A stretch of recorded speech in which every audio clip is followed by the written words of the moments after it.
దేవుని పరిశుద్ధ గ్రంథముల నుండి ప్రార్థనలోనికి వెళ్ళక పూర్వము మనం దేవుని వాక్యంలోంచి కొన్ని వాక్య భాగాలు మనం చదువుకుంటాము. యోబు గ్రంథం 42వ అధ్యాయం. యోబు గ్రంథము 42వ అధ్యాయము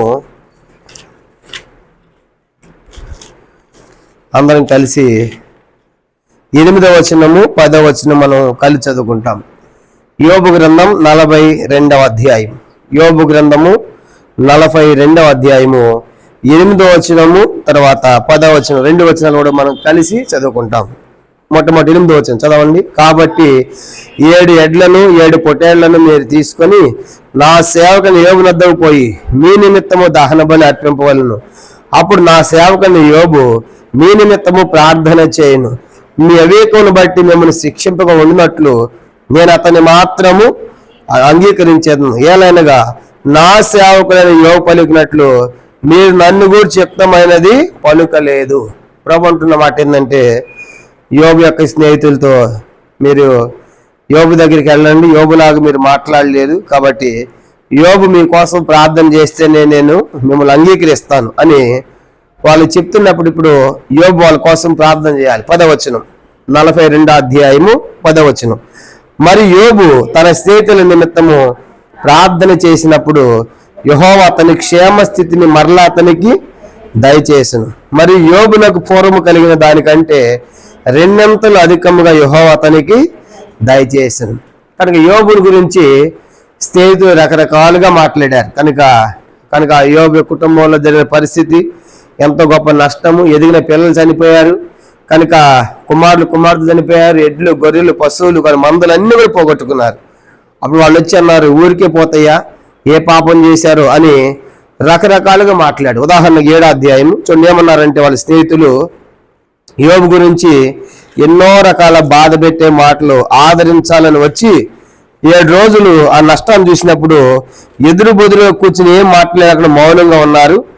ఆ తర్వాత వాళ్ళు ఒక్కోటి మొదలు పెట్టారు. ఏమంటున్నారంటే, యోబు గ్రంథము గమనించామంటే యోబు గ్రంథము చూడండి, యోబు గ్రంథం 8వ అధ్యాయం 4వ వచనం. యోబు గ్రంథం 8వ అధ్యాయం 4వ వచనం. మీ కుమారులు ఆయన దృష్టి ఎదుట పాపము చేసినేమో, వారు చేసే తిరుగుబాటును బట్టి ఆయన వారిని అప్పగించనేమో. కాబట్టి వాళ్ళు వచ్చి ఏం మాట్లాడుతున్నారంటే, ఊరికే చనిపోయారనే పిల్లలు ఏ పాపం చేశారో అందుకే దేవుడు వాళ్ళు మొత్తాడేమో, అందుకే ఇలా చనిపోయారేమో అని మాట్లాడుతూ ఉంటే నిజంగా యోబుకి ఎంత బాధ ఉంటుంది. అందుకే యోబు ఇలాంటి మాటలు విని ఏమంటున్నాడు, 16వ అధ్యాయము యోబు గ్రంథం 16వ అధ్యాయం మొదటి 2 వచనాలు. యోబు గ్రంథం 16వ అధ్యాయము మొదటి 2 వచనాలు చదవండి. యోబు గ్రంథం 16వ అధ్యాయం మొదటి 2 వచనాలు. అందుకు యోబు ఇలాగున ప్రత్యుత్తరం ఇచ్చెను, ఇట్టి మాటలు అనేకములు విని ఉన్నాను, మీరందరూ బాధకే కర్తలు గాని ఆదరణ కర్తలు కాదు. కనుక యోబును ఆదరించాలని వచ్చిన వారు ఆదరించలేదంట. ఏం చేశారంట, వాళ్ళు బాధ పెట్టారు. కనుక అంటున్నారు ఆ మాటలన్నీ విని, మీరు ఆదరణ కర్తలు అనుకున్నా కానీ మీరు బాధకే కర్తలు, కనుక మీరు ఆదరించాలని వచ్చి బాధ పెడుతున్నారు. కానీ ఇవన్నీ జరిగిన తర్వాత దేవుడు అంటున్నాడు, నా సేవకుడైన యోబు. కనుక ఏమనుకుంటున్నావు, నా సేవకుడు అంటే ఆయన యథార్థవంతుడు, నీతివంతుడు, భక్తిపరుడు అనగా సాక్ష్యం ఇచ్చాడు కనుక దేవుడు. కాబట్టి మీరు మీ అందరి కోసం యోబు ప్రార్థన చేస్తే నేను ఆలకిస్తాను ఇప్పుడు అన్నాడు. అప్పుడు ఇలాంటి వాళ్ళ కోసం ఇప్పుడు యోబు ఏం చేయాలంట, ప్రార్థన చేయాలి. ఇలాంటి మాటలు మాట్లాడిన వారి కోసం యోబు ప్రార్థన చేయాలంటే ఇప్పుడు ఎలా ఉండాలి ఊహించండి. కాబట్టి ఉదయకాలం యోబు ప్రార్థన గురించి ఒక 7 సంగతులు మీకు జ్ఞాపకం చేయాలని కోరుతున్నాను. యోబు యొక్క ప్రార్థనలో మనకు కనబడేటువంటి లక్షణాలు చూసినప్పుడు ఒక 7 సంగతులు చూద్దాము. ఎందుకు యోబు ప్రార్థన దేవుడు ఆలకించాడంటే, యోబు ప్రార్థన చేస్తే జరిగింది 10వ వచనంలో, అతనికి కూడా అతని క్షేమస్థితి మరలా అతనికి దయచేశాడు. ఇతరుల కోసం కనుక స్నేహితుల కోసం ప్రార్థన చేయడం ద్వారా తనకు క్షేమస్థితిని యోబు కూడా మరలా 2 అంతలుగా ఇచ్చాడు. కాబట్టి మనం కూడా అలాంటి వారి కొరకు కూడా మనం ప్రార్థన చేయాలి. కానీ యోబు యొక్క ప్రార్థనలో ఒక 7 సంగతులు మనం చదువుదాము. మొట్టమొదటి చూడండి, యోబు యొక్క ప్రార్థన మొదటి సంగతి 42వ అధ్యాయము. యోబు గ్రంథం 42వ అధ్యాయం మనం గమనించామంటే 5-6 వచనాలు. యోబు గ్రంథం 42వ అధ్యాయము 5-6 వచనాల్లో యోబు గ్రంథం 42వ అధ్యాయం 5-6 వచనాలు. వినికిడి చేత నిన్ను గూర్చిన వార్త నేను వింటిని. అయితే ఇప్పుడు నేను కన్నులారా నిన్ను చూచుచున్నాను. కావున నన్ను నేను అసహించుకొని ధూళిలోను బూడిదలోను పడి పశ్చాత్తాపడుచున్నాను. యోబు దేవుని సన్నిధికి రాగానే, దేవుని చూడగానే యోబు అంటే తను తాను అసహించుకొని ధూళిలో బూడిదలో కూర్చొని పశ్చాత్తాపడుతున్నాడు. కాబట్టి మొట్టమొదటి సంగతి, మనం కూడా దేవుని సన్నిధికి వచ్చినప్పుడు మన యొక్క అసహ్యమైన స్థితిని బట్టి, పాప స్థితిని బట్టి, తప్పిపోయిన స్థితిని బట్టి మనం కూడా దేవుని సన్నిధిలో మనం ఏం చేయాలి చెప్పండి? పశ్చాత్తాపడాలి. కనుక అంటే దేవుని సన్నిధి దీనిలో ఒప్పుకోవాలి. కనుక యోబులో అది మనం గమనిస్తాం. మొదటి సంగతి ఏంటంటే, యోబు ఎట్లాంటి మనసు కలిగిన వాడంటే దేవుని సన్నిధికి రాగానే తన స్థితిని జ్ఞాపకం చేసుకుని, తన స్థితిని చూసుకుని తను తాను అసహించుకుంటున్నాడంట. అందుకంటాడు, అయ్యి నేను నిన్ను కన్నులారా నేను చూచాను, అయితే ఇప్పుడు నన్ను నేను అసహించుకుంటున్నాను. ఇలాంటి పాడైపోయిన నా జీవితమా, ఇలాంటి పాపంతో కూడిన జీవితమా, అది బూడిదలోకి వచ్చి పశ్చాత్తాపడుతున్నాడు. అందుకే యోబు ప్రార్థన దేవుడు ఆలకించాడు. కాబట్టి ఏదైనా మనం ప్రార్థన ఆలకించాలంటే మనం కూడా దేవుని సన్నిధికి రాగానే మనం కూడా ఎలాగ తప్పిపోయిన వారమో, కనుక చెడిపోయిన వారము, పాడైపోయిన వారం అనేటువంటి మన నిజమైన స్థితిని మనం జ్ఞాపకం చేసుకుని మన స్థితిని మనమే అసహించుకుని దేవుని సన్నిధిలో పశ్చాత్తాపడాలి. కనుక అది మొదటి సంగతి. కనుక యోబులో చూస్తాం. కనుక యోబు వాస్తవానికి ఆ మొదటి అధ్యాయంలో భక్తి బోధుడు, నీతిమంతుడు ఎన్నో విషయాలు చెప్పబడినప్పటికీ, అంత గొప్పవాడైనప్పుడు కూడా దేవుని సన్నిధికి రాగానే తను తాను అసహించుకుంటున్నాడు. కానీ తను తాను ధూళిలో కూర్చుంటున్నాడు, బూడిదలో కూర్చుంటున్నాడు, పశ్చాత్తాపడుతున్నాడు అని మనకు జ్ఞాపకం చేయబడతా ఉంది. కానీ మొదటి సంగతి, యోబులో ఉన్న మొదటి మంచి లక్ష్యం ఏంటంటే దేవుని సన్నిధికి రాగానే తన స్థితిని, తన నిజ స్థితిని చూసుకొని తను పశ్చాత్తాపడేవాడిగా మనం చూస్తాం. కాబట్టి మనం కూడా అలాంటి లక్షణం మనకు కలిగి ఉండాలి. దేవుని సన్నిధికి రాగానే మరి ఎంత తప్పిపోయేవారమో, తొలగిపోయేవారమో, చెడిపోయిన వారమో, పాడైపోయిన వారమో సంగతి జ్ఞాపకం చేసుకుని ప్రభావాలను క్షమించని చెప్పేసి మనము దేవుని సన్నిధిలో మనం పశ్చాత్తాపడాలి. ఇప్పుడు ఏమైనా పశ్చాత్తాపడతామో దేవుడు దాటిపోడు వారిని. అందుకే పేతురు వాడు పొరపాటు చేసిన తర్వాత వెలిపలికిపోయి సంతాపపడి ఏడ్చిన రాయమని పశ్చాత్తాపడ్డాడు. అందుకే యోబును క్షమించాడు. కాబట్టి మొదటి సంగతి, యోబులో ఉన్న మొదటి లక్ష్యం ఏంటంటే యోబు పశ్చాత్తాపడేటువంటి మనసు కలిగిన వాడుగా మన జ్ఞాపకం చేయబడుతుంది. మొదటిది. రెండో చూడండి, యోబు యొక్క ప్రార్థన ఎందుకు దేవుడు అంగీకరించాడంటే యోబు గ్రంథం మొదటి అధ్యాయం, యోబు గ్రంథము మొదటి అధ్యాయము 21వ వచనం. యోబు గ్రంథం మొదటి అధ్యాయము 21వ వచనం. యోబు ప్రార్థన అంగీకరించబడటానికి గల రెండో కారణం మనం చూద్దాం. యోబు గ్రంథం మొదటి అధ్యాయము 21వ వచనం. నేను నా తల్లి గర్భములోని దిగంబర్ని వచ్చి తిని దిగంబర్ని అక్కడికి తిరిగి వెళ్ళేదను. యెహోవా ఇచ్చెను, యెహోవా తీసుకుని పోయెను, యెహోవా నామమునకు స్తుతి కలుగును గాక. ఈ సంగతుల్లో ఏ విషయమందును యోబు ఏ పాపమును చేయలేదు, దేవుడు అన్యాయం చేసినని చెప్పలేదు. కనుక ఇప్పుడు యోబు అంటాడు, నేను నా తల్లి గర్భంలో దిగంబరిగా వచ్చాను, దిగంబరిగా పోయాను, యెహోవా ఇచ్చాడు, యెహోవా తీసుకొని పోయాడు, ఆయనకే స్తుతి కలుగును గాక. ఇప్పుడు ఈ మాట చెప్తున్నాడు. 10 మంది కుమారులు చనిపోయి ఇంట్లో ఉన్నప్పుడు, కనుక ఎడ్లు పోయి, గొర్రెలు పోయి, పశువులు పోయి, వంటలు పోయి, కనుక పనివారు పోయి, చివరికి మొత్తం అన్ని పోగొట్టుకున్న తర్వాత దేవుని సన్నిధికి వచ్చి యోబు అంటాడు కదా, దేవా ఎన్ని నీవే ఇచ్చావు, నీవే తీసుకున్నావు, నీకే స్తుతి కలుగునుగాక అని దేవుణ్ణి స్తుతిస్తూ ఉన్నాడు. అంత మాత్రమే కాదు, ఈ సంగతుల్లో ఏ విషయములు కూడా దేవుడు యోబు ఏ పాపమును చేయలేదు, దేవుడు నాకు అన్యాయం చేశాడని కూడా చెప్పలేదు. చూడండి, మనం కనుక అంటే ఇదేం జ్ఞాపకం చేస్తా ఉందంటే కష్టాల్లో కూడా యోబు దేవుణ్ణి ఆరాధించేవాడుగా మనకు కనబడుతున్నాడు. కనుక కష్టాల్లో కూడా దేవుణ్ణి స్తుతించేవాడిగా యోబు జీవితం మనకు కనబడతా ఉంది. నిజంగా మన ఇంట్లో కనుక ఒక చావు వస్తేనే కనుక దేవుడు నాకు అన్యాయం చేశాడు, నాకు నా కొడుకుని తీసుకుని పోయాడు, దేవుడు నాకు అన్యాయం చేశాడు, నా భార్యను తీసుకుని పోయాడు, దేవుడు మాకు అన్యాయం చేశాడు, మా బిడ్డను తీసుకుని పోయాడు, ఎట్లా బతకాలని మనము దేవుడు అన్యాయం చేశాడని చెప్తాం, పాపము చేస్తాం, దేవుని దూషిస్తాం, దేవుడు అలుగుతాం, కోప్పడతాం, సలుగుతాం. కానీ ఒకళ్ళు కాదండి, ఇప్పుడు యోబు కుటుంబంలో పోయింది ఎంతమంది? మొత్తం పోయారు. కనుక ఆస్తి పోయి, పిల్లలు పోయి, కనుక భార్య భర్తలే మోడుల్లాగా మిగిలిపోయారు. ఇలాంటి పరిస్థితులు ఇప్పుడు యోబు ఏమనాలి? దేవుడు నాకు ఎంత అన్యాయం చేశాడండి, ఇచ్చినట్టే ఇచ్చాడు, 10 మందిని తీసుకున్నాడు, ఇచ్చాడు, ఆస్తి అంతా తీసుకుని పోయేట్టుగా చేశాడు, కాబట్టి దేవుడు నాకు ఏం మేలు చేశాడు అని దేవుణ్ణి దూషించాలి యోబు, దేవుడు అన్యాయం చేశాడని చెప్పాలి. అందుకే ఆ భార్య వచ్చి అంటుంది, ఇంకా ఏం యథార్థత అయ్యా, నువ్వు విడిచిపెట్టి దేవుణ్ణి ఏం చేసి దూషించి చావరాదా అంది, మరణం కమ్మంది. అప్పుడు మూర్ఖురాలు మాట్లాడినట్లు ఎందుకు మాట్లాడుచున్నావు? యెహోవా ఇచ్చాను, యెహోవా తీసుకొని పోయి, ఆయన నామునికి స్తుతి కలుగును గాక. రెండో సంగతి మనకేం జ్ఞాపకం చేయబడుతుందంటే, యోబు కష్టాల్లో కూడా దేవుణ్ణి ప్రార్థించేవాడు, దేవుణ్ణి స్తుతించేవాడు, దేవుణ్ణి ఆరాధించేవాడు. అందుకే ఎల్లప్పుడూ ప్రభువు నందు ఆనందించండి, మరలా చెప్పొదును ఆనందించండి. ఫిలిప్పీ 4:4 చూస్తాం. మొదటి తెస్సలోనికై 5:16 రాయబడింది కదా, ఎల్లప్పుడూ కృతజ్ఞతాస్తుతులు చెల్లించుడి, ఇలాగు చేయడం యేసుక్రీస్తు నందు మీ విషయమే దేవుని చిత్తం అంటాడు ప్రతి విషయంలో.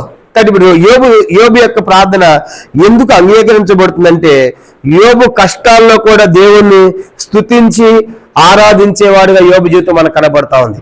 నిజంగా యోబు లాంటి కష్టాలు మనకు వస్తే కనుక మనం మందిరమే మానేస్తాం. కానీ దేవుడు నాకు ఏం మేలు చేశాడు, మా ఇంట్లో అన్ని కష్టాలే కదా, కనుక పిల్లలు చనిపోయారు కదా, ఇలాగ అయిపోయినాయి కదా, మా పరిస్థితి ఆస్తి పోయింది కదా, గొడ్లు పోయినాయి కనుక, ఎడ్లు పోయినాయి, ఒంట్లు పోయినాయి, కానీ మాకు దేవుడు ఏం చేశాడు, రావాలి దేవుడి మందిరానికి అని అంటాం. కానీ యోబు నోటి మాటలు వెళించలేదంట, పాపము చేయలేదు, ఏ విషయంలో అన్యాయం చేసి చెప్పలేదు. రెండో సంగతి, యోబు ప్రార్థన ఎందుకు అంగీకరించబడిందంటే, కష్టాల్లో కూడా యోబు దేవుణ్ణి స్తుతించేవాడు, ఆరాధించేవాడు కనుక అందుకే అతని ప్రార్థన అంగీకరించబడింది. మొదటిగా దేవుని సన్నిధికి వచ్చినప్పుడు తాను తన నిజస్థితిని తీసుకుని పశ్చాత్తాపడుతున్నాడు. రెండవదిగా కష్టముల్లో కూడా దేవుని ఏం చేస్తున్నాడంట, ఆరాధించేవాడుగా యోబు జీవితం మనకు కనబడతా ఉంది. రెండవది. మూడోది చూడండి, యోబు యొక్క ప్రార్థన ఎందుకు అంగీకరించబడుతుందంటే, యెహెజ్కేలు గ్రంథము 14వ అధ్యాయం.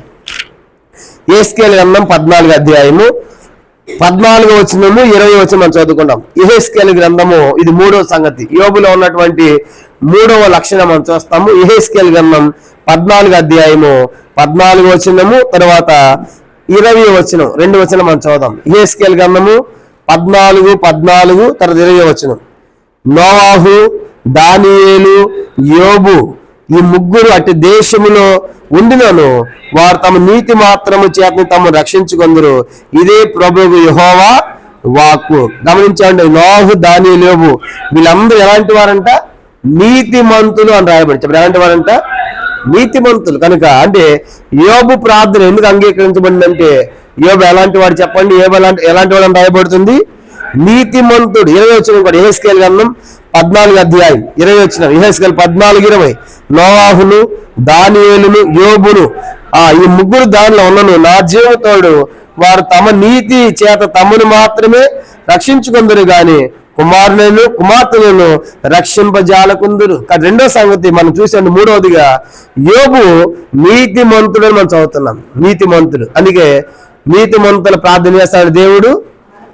యోబు కీర్తన 34వ కీర్తన 34వ కీర్తన మనం గమనించామంటే ఆ మాట రాయబడింది. 34వ కీర్తన 17వ వచనం.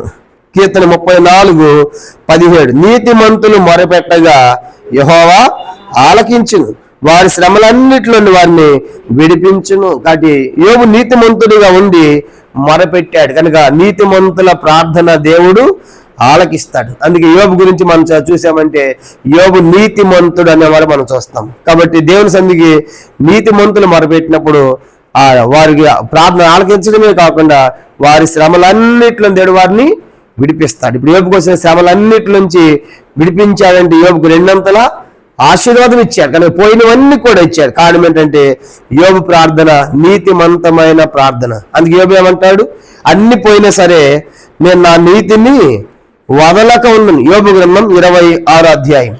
యోబు గ్రంథము 27వ అధ్యాయం.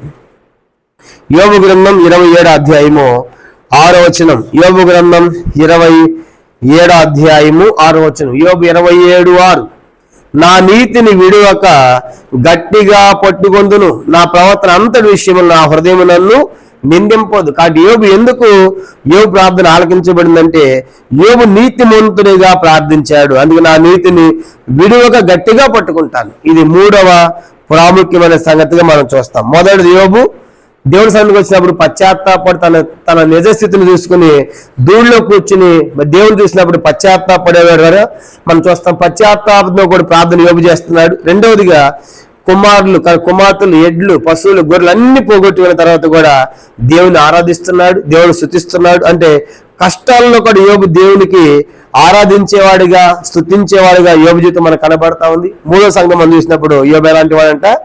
నీతిమంతుడు. కనుక యోబు నీతిమంతుడిగా ఉండి ప్రార్థించాడు కాబట్టి నీతిమంతుల ప్రార్థన దేవుడు ఆలకిస్తాడు. ఇది మూడవ ప్రాముఖ్యమైన సంగతి. నాలుగో చూడండి, యోబు ప్రార్థన ఎందుకు ఆలకించాడంటే యోబు ప్రార్థన యాకోబు పత్రిక 5వ అధ్యాయం 4వ సంగతి మనం చూద్దాము.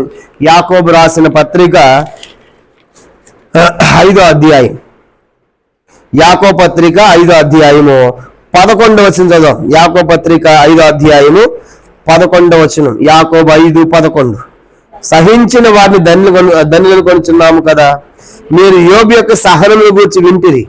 ఆయన ఎంతో జాలియు కనికరము గలవాడని మీరు తెలుసుకొని ఉన్నారు. కనుక 4వ సంగతి మనం చూసామంటే యోబు ప్రార్థన ఎందుకు ఆలకించబడిందంటే యోబు సహనముతో కనిపెట్టుకునేవాడు కనుక,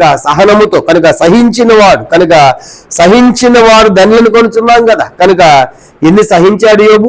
ఆస్తి పోయి, గొర్రెలు పోయి, గొడ్లు పోయి, పిల్లలు పోయి, అన్ని పోయినా సరే సహనముతో ఉన్నాడు.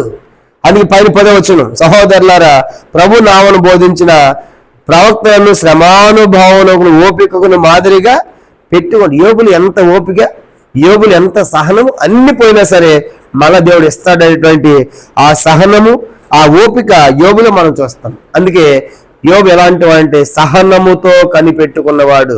చాలాసార్లు మనకు సహనం ఉండదు. ఇంకేమి అన్ని పోయినాయి కదా, గొర్రెలు పోయా, ఆస్తి పోయా, తర్వాత పిల్లలు పోయా, ఇంకేమన్నా నాకు అంట. కనుక మనము సహనముతో కనిపెట్టుకోవాలి. అందుకే భక్తుడు అంటాడు, కీర్తన 40వ కీర్తన మొదటి 2 వచనాలు, దేవుని సన్నిధికి వచ్చినప్పుడు మనము ప్రార్థన చేసిన తర్వాత సహనముతో కనిపెట్టాలి. దావీదు కూడా అదే కలిగి ఉన్నాడు. 40వ కీర్తన మొదటి వచనం, కీర్తన 40 మొదటి వచనం, యెహోవా కొరకు నేను సహనముతో కనిపెట్టుకుంటుని, ఆయన నాకు చెవి యొగ్గి నా మొర ఆలకించెను. నాశనకరమైన గుంటలో నుండి, జిగటగల దొంగ ఊబిలో నుండి ఆయన నన్ను పైకెత్తును. నా పాదములు బండ మీద నిలిపి నా అడుగును స్థిరపరిచి. ఎప్పుడు? సహనముతో కనిపెట్టుకున్నప్పుడు. కనుక తన్ని గుంటలో పడిపోయాను, ఇది నాశకరమైన గుంట, జిగటగల దొంగ ఊబిలో ఉన్నాను. కనుకని మనము సహనముతో కనిపెట్టుకున్నప్పుడు దేవుడు ఆలకిస్తాడు. కనుక సహనం అనేది చాలా ప్రాముఖ్యమైనది. కనుక సహించుట. అందుకే యోబు జీవితంలో చూస్తాం. యాకోబు 5:11 అదే మనం చదువుకుందాం కదా, యోబు ఎంతో సహనము కలిగినవాడు. కనుక సహనముతో చేసే ప్రార్థన చాలా ప్రాముఖ్యమైనది. అందుకే ఓపిక పట్టాలి. అబ్రాహాం కూడా 75వ సంవత్సరాల వాగ్దానం ఇస్తే ఇస్సాకు పుడతాడని. ఎప్పుడు ఇస్సాకు పుట్టింది? ఎప్పుడు? 100వ సంవత్సరం, 25 సంవత్సరాలు సహించాడు. చూసారా? కనుక అలాంటి సహనం మనకు ఉండదు. అందుకే సహించిన వారు ధన్యులు. కనుక సహించిన వారమైతే ఆయనతో కూడా ఏలుదుమంట 2 తిమోతి పత్రికలో. కనుక సహించుట చాలా ప్రాముఖ్యమైనది. అని యోబులో మనం చూసే 4వ సంగతి ఏంటంటే యోబు సహనముతో జీవించిన వాడు. అందుకే యోబు యొక్క ప్రార్థన అంగీకరించబడిందిగా మనం చూస్తాము. ఇది 4వ ప్రాముఖ్యమైన సంగతి.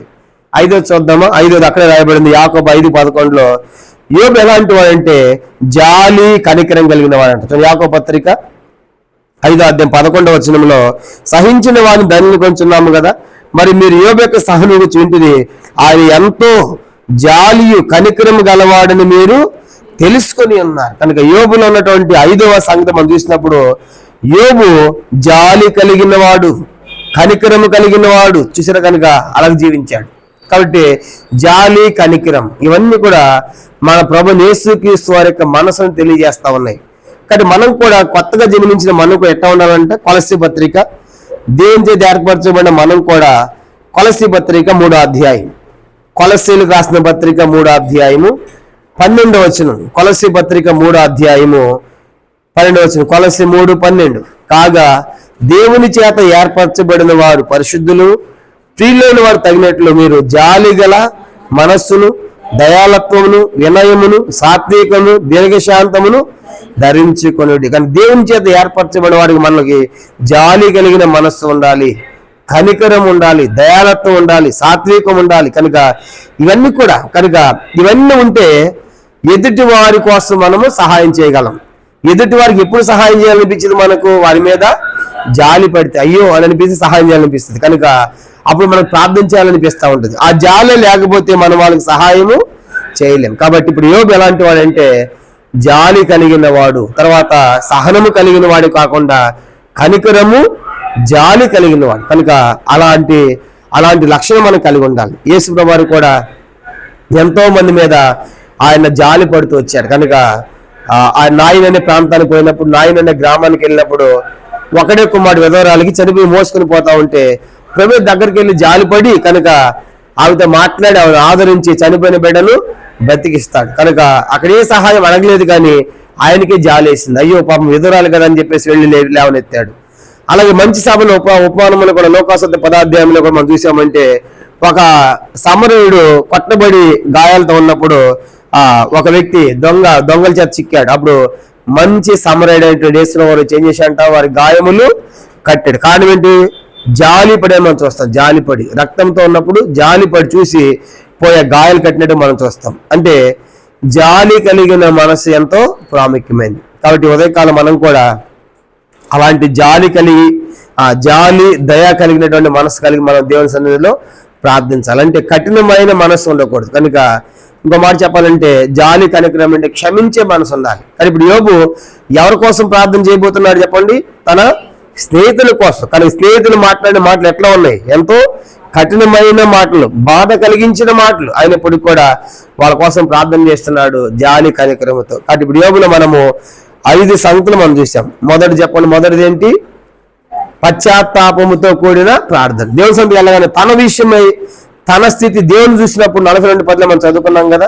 దేవుని సన్నిధికి వెళ్ళినప్పుడు తన్ను తాను అసహించుకొని పశ్చాత్తాపడుతున్నాడు. రెండవదిగా తనకు వచ్చిన కష్టాల్లో దేవుడు అన్యాయం చేశాడని చెప్పకుండా యెహోవా ఇచ్చును, యెహోవా తీసుకుని పోయిన దేవుడిని ఆరాధిస్తున్నాడు, కష్టాల్లో ఆరాధించాడు. రెండవదిగా యోబు యొక్క 3వ లక్షణం మనం చూసాము, నీతిమంతుడుగా ప్రార్థించాడు. 4వది యోబు సహనముతో కనిపెట్టుకున్నవాడుగా సహనముతో కూడా ప్రార్థించాడు.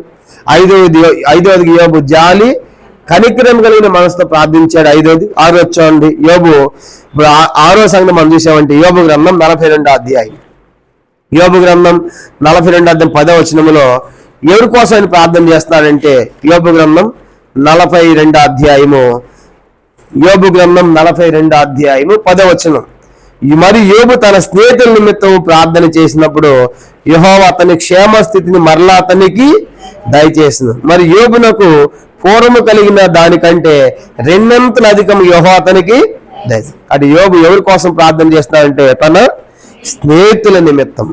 ఇప్పుడు స్నేహితులు అని చెప్పకూడదు. వాస్తవానికి వీళ్ళంతా యోబుకి శత్రువుల్లాగా ఉన్నారు. చెప్పండి, ఏమైనా మాట్లాడారు? నీ కుమారుడు ఒట్టిగా చచ్చానా, ఏ పాపం చేశాడు అందుకే మొత్తాడేమో అని మాట్లాడారు. కనుక అంటే స్నేహితులే కానీ ఎట్లా ప్రవర్తించారు? శత్రువుల్లాగా ప్రవర్తించారు. కానీ ఇప్పుడు అలాంటి వాళ్ళందరూ వచ్చి దేవుడు అన్నాడు, మీరందరూ యోబు దగ్గరికి పోండి, యోబు మీకోసం ప్రార్థన చేస్తే నేను అంగీకరిస్తా అన్నాడు. ఇప్పుడు యోబు ఏం చేయాలి చెప్పండి? ఇలాంటి వాళ్ళ కోసం ఏం చేయాలంట?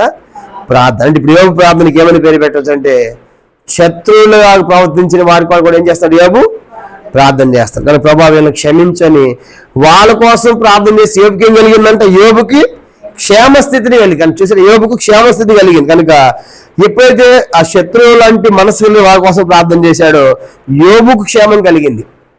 అందుకే యేసు అంటాడు. కనుక పౌలు కూడా అంటాడు రోమపత్రిక కూడా, నీ శత్రు ఆకలి కొని ఏం చేయాలంటే అతనికి ఆహారం పెట్టాలంట, నీ దప్పికొని ఉంటే నీళ్లు అట్లా ఇచ్చుడు చేత అతని తల మీద నిప్పులు కుప్పగా పోసినట్లు అవుతుంది. దేవుడు పొత్తుతాడు, దేవుడు చూసుకుంటాడు. అంతేగాని శత్రు దొరికాడు కాబట్టి శత్రు నేను చంపుతాను అనుకోకూడదు. కానీ శత్రు దొరికాడు కాబట్టి అతను నేను కీడు చేస్తాను అనుకోకూడదు. కానీ ఇప్పుడు యోబనాలు ఇప్పుడు దొరికారా మీరు నాకు? మనం ఇందాక ఏం మాట్లాడారు? కనుక నా పిల్ల ఏ పాపం చేశారంటారా అని అనవలసిన యోబు అలాంటి మాటలు నోటికి రాకుండా వాళ్ళ కోసం ఏం చేశాడంట?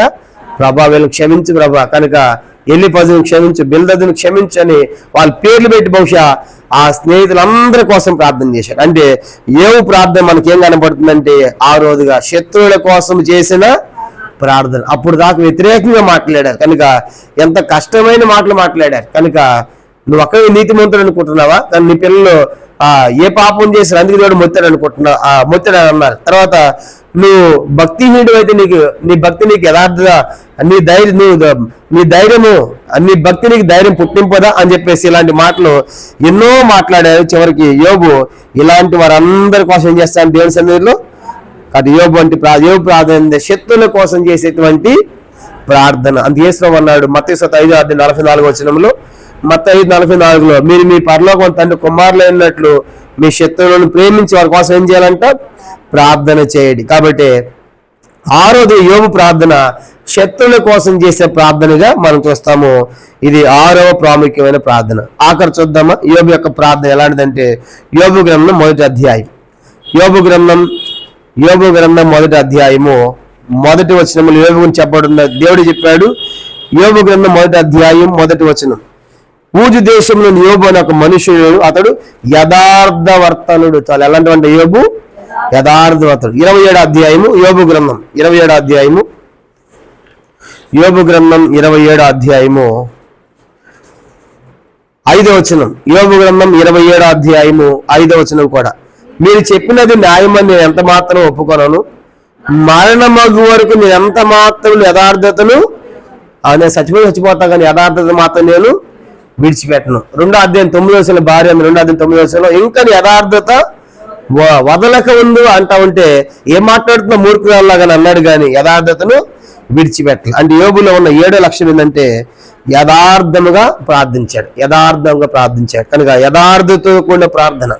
దేవుని సన్నిధికి వచ్చినప్పుడు యథార్థవంతుని వండి ప్రార్థించాడు. కాబట్టి ఏం జరుగుతుంది? సామెతలు 15వ అధ్యాయం, సామెతల గ్రంథం 15వ అధ్యాయము 8వ వచనం. సామెతల గ్రంథము 15వ అధ్యాయం చదువుకుని మనం ముగించుకుంటాం. సామెతల గ్రంథము 15వ అధ్యాయము 8వ వచనం అందరం కలిసి. సామెతలు 15:8, భక్తిహీనులు అర్పించు బలులు యెహోవాకు హేయములు, యథార్థవంతుల ప్రార్థన ఆయనకు ఆనందకరం. కాబట్టి ఇప్పుడు యథార్థవంతుల ప్రార్థన దేవునికి ఏంటంట? ఆనందకరం. కాబట్టి యోబు యథార్థముగా ప్రార్థించినవాడు. కాబట్టి 7 సంగతులు మనం జ్ఞాపకం పెట్టుకుంటాం. యోబులాగా మనము అలాంటి ప్రార్థన చేయాలి. మొదటిది, యోబు దేవుని సన్నిధికి వెళ్ళినప్పుడు 42వ అధ్యాయం మనం చదువుకున్నాము. 42వ అధ్యాయము యోబు గ్రంథములో 6వ వచనములో, దేవుని చూసినప్పుడు కన్నులారా తను తాను అసహించుకొని బూడిదలో కూర్చుని. అంటే యోబు పశ్చాత్తాపడేవాడు. దేవుని సన్నిధి రాగానే తన వ్యక్తిగత జీవిత విషయమై తను పశ్చాత్తాపడుతున్నాడు. 2వ సంగతి మనం చూస్తే 21వ వచనంలో, అన్ని పోయినప్పుడు కూడా కష్టాల్లో కూడా దేవుని ఏం చేస్తాడు? యోబు ఆరాధిస్తా ఉన్నాడు. 3వ సంగతి మనం చూసాము, యోబు గురించి నీతిమంతుని రాయబడింది. అంటే నీతిమంతుల ప్రార్థన దేవుడు ఆలకిస్తాడు. అందుకే ఆయన ప్రార్థన జవాబు వచ్చింది. 4వ సంగతి మనం చూసాము, యోబు సహనముతో జీవించినవాడు. అన్ని పోయినా సరే సహనముతో జీవించినవాడు. అందుకే ఆయన ప్రార్థన జవాబు వచ్చింది. 5వ సంగతి మనం చూసాము, జాలి కనికరముతో జీవించినవాడు. అందుకే ఆయన ప్రార్థన ఆలకించబడింది. తర్వాత 6వ సంగతి, ఆ స్నేహితులైనటువంటి శత్రువులైనటువంటి స్నేహితుల కొరకు కూడా ఆయన ప్రార్థించడం కనబడతా ఉంది. అందుకని ప్రార్థన జవాబు వచ్చింది. ఆఖరిది ఏంటంటే యథార్థవంతుడిగా ప్రార్థించాలి. అందుకే యోబుకి 2 అంతల ఆశీర్వాదం. కాబట్టి మనం కూడా ఈ 7 లక్షణాలు కలిగి మరి ప్రార్థన చేయడానికి పరిశుద్ధాత్మ దేవుడు మనందరికీ సహాయం చేయను గాక. ప్రభు యొక్క వాక్యాన్ని దీవించును గాక. ఆమేన్.